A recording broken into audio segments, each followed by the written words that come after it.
Hello everybody, we've got a quick one for you here today. We are going to be talking about Cisco Discovery Protocol and how we can utilize it in basically any Cisco iOS environment and potentially other environments that don't necessarily have Cisco devices in them. The reason why I add the vendor neutral aspect is because there's open standard for Cisco Discovery Protocol. The name Cisco Discovery Protocol actually insinuates that that's a proprietary protocol, and it actually is.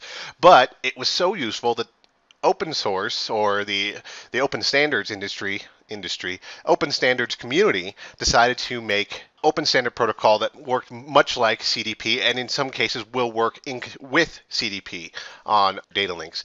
And so saying that, shared data links, this is obviously a layer 2 protocol.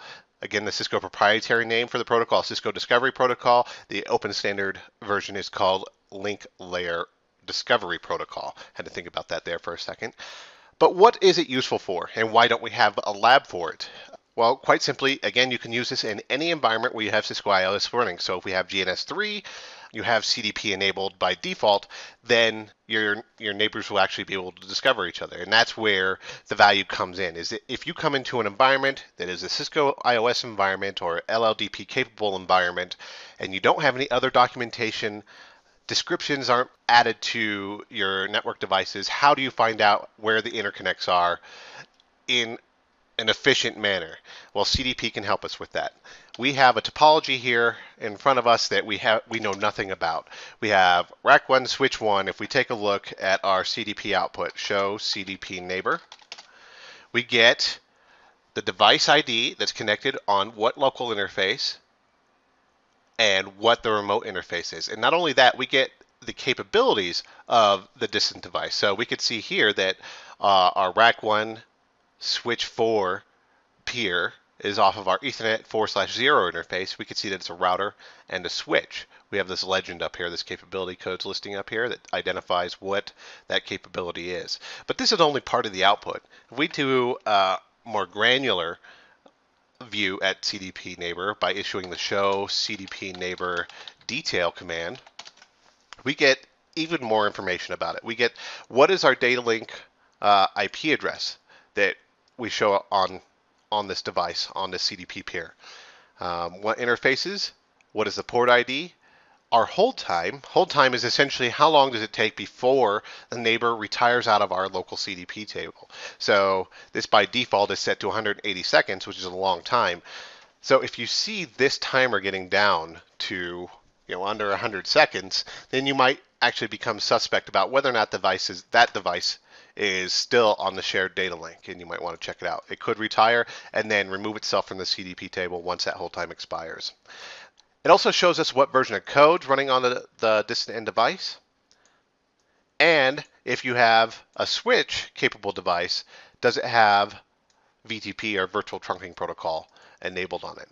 Very cool little protocol. I suggest you, when you're running through labs, you take a look at CDP and use it in your everyday work as well, because again, you're not going to always have the best documentation available to you, especially if you're coming into an environment that's very disorganized, doesn't have a dedicated network engineer. CDP and tools like it, LLDP specifically, are going to become very useful to you. Some other things. How do you enable it if it is disabled for some reason? You go into configuration mode and you type in the command CDP. Let's check out context sensitive help. We have hold time, our timers. I suggest leaving those at default.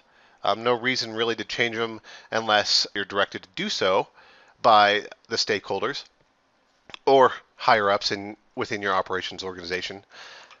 If there is a no CDP command in your global configuration mode, the way you re-enable it is you enter the CDP run command. Now let's say CDP run is enabled, but you have it disabled on an interface. Let's check our interfaces here. Let's go to interface 01. E0/1. So by default, this CDP is enabled. The way you disable it on our interface is you issue the command no CDP enable on the interface, and that shuts it off. Check out running command. We can see that is a non default command, so it puts it in your running config and your startup config if you were to write that. So to enable it, you obviously issue the command cdp enable. And that's pretty much the gist of it. It's a layer 2 protocol, works on the shared data link, shares information regarding the neighbors who are also running CDP across that shared data link, and can be very useful when you're trying to discover the interconnects within a topology.